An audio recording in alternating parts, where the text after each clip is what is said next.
구한 말씀, 행복한 하루. 말씀 묵상 시작하도록 하겠습니다. 오늘 우리가 함께 묵상할 말씀은 욥기 3장 1절에서 26절 말씀입니다. 제3장. 그 후에 욥이 입을 열어 자기의 생일을 저주하니라. 욥이 입을 열어 이르되, 내가 난 날이 멸망하였더라면, 산의 아이를 베었다 하던 그 밤도 그러하였더라면, 그 날이 캄캄하였더라면, 하나님이 위에서 돌아보지 않으셨더라면, 빛도 그 날을 비추지 않았더라면, 어둠과 죽음의 그들이 그 날을 자기의 것이라 주장하였더라면, 구름이 그 위에 덮였더라면, 흑암이 그 날을 덮었더라면, 그 밤이 캄캄한 어둠에 잡혔더라면, 해의 날수와 달의 수에 들지 않았더라면, 그 밤에 자식을 베지 못하였더라면, 그 밤에 즐거운 소리가 나지 않았더라면, 나를 저주하는 자들 곧 니워 야단을 격동시키기 익숙한 자들이 그 밤을 저주하였더라면, 그 밤에 새벽별들이 어두웠더라면, 그 밤이 광명을 발할지라도 얻지 못하며 동틈을 보지 못하였더라면 좋았을 것을. 이는 내 모태의 문을 닫지 아니하여 내 눈으로 환난을 보게 하였음이로구나. 어찌하여 내가 태에서 죽어 나오지 아니하였던가?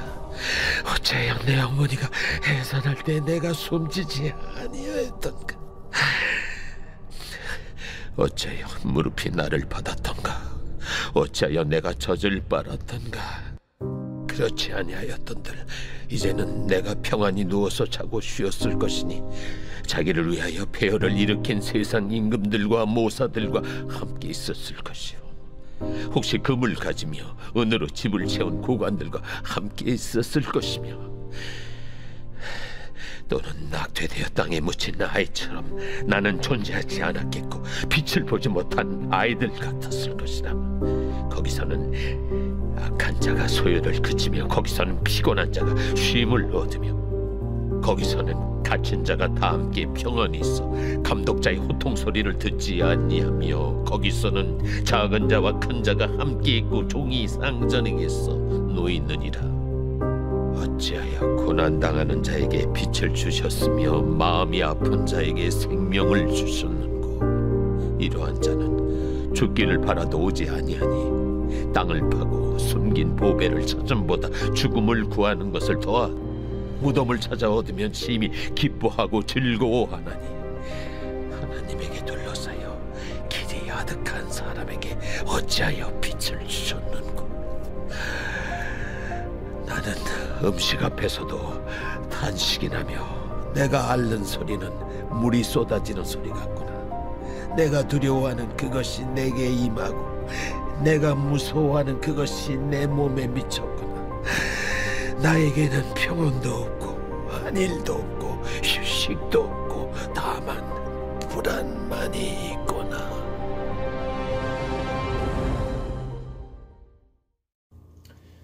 11월부터 매일 성경에서 욥기를 묵상하고 있습니다.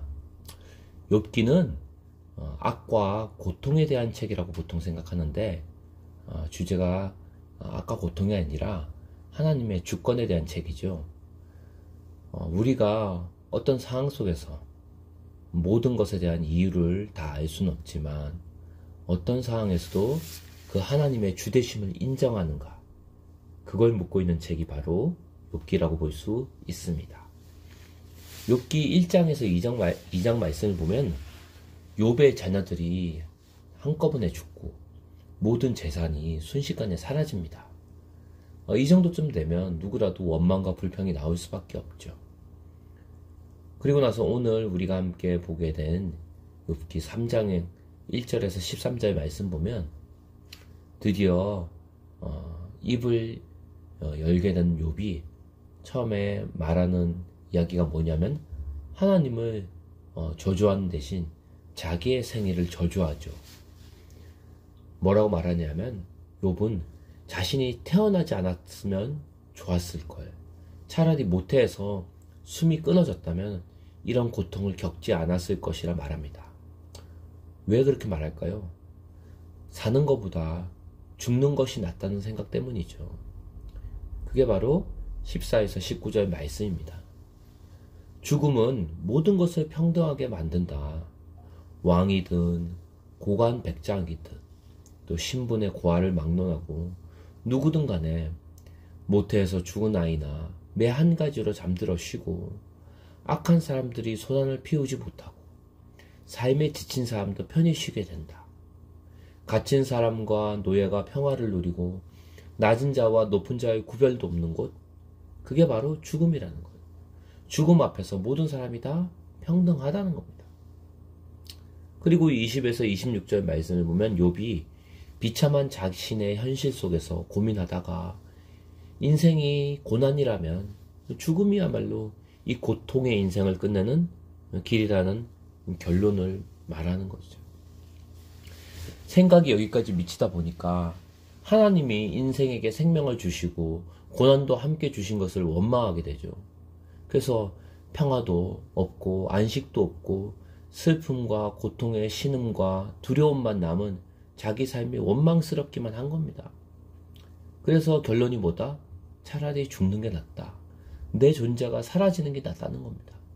애초에 태어나지 말았어야 된다는 거죠. 차라리 죽어버리면 이 고통의 현실에서 벗어날 수 있지 않을까라고 욥이 말하는 겁니다. 왜 사람들이 자살할까요? 현실이 너무 괴롭기 때문입니다.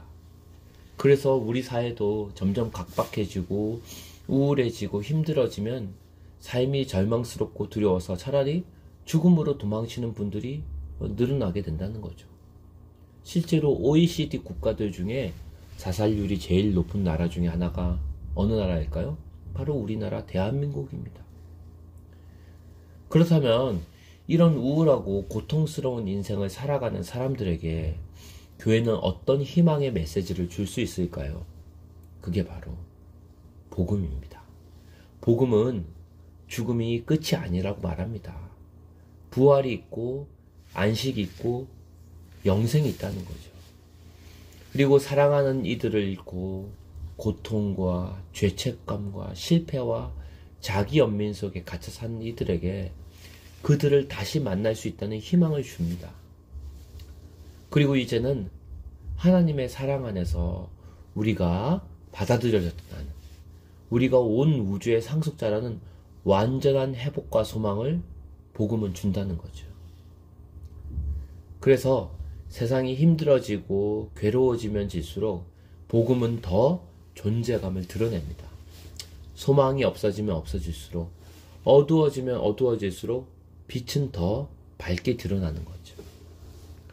바라기는 우리 교회 공동체가 이 어두운 세상에 언제 끝날지 모르는 고통 속에서 방황향을 몰라서 방황하며 차라리 죽는 게 낫겠다고 말한 이들에게 참된 희망이 되시는 예수님을 노래했으면 좋겠습니다.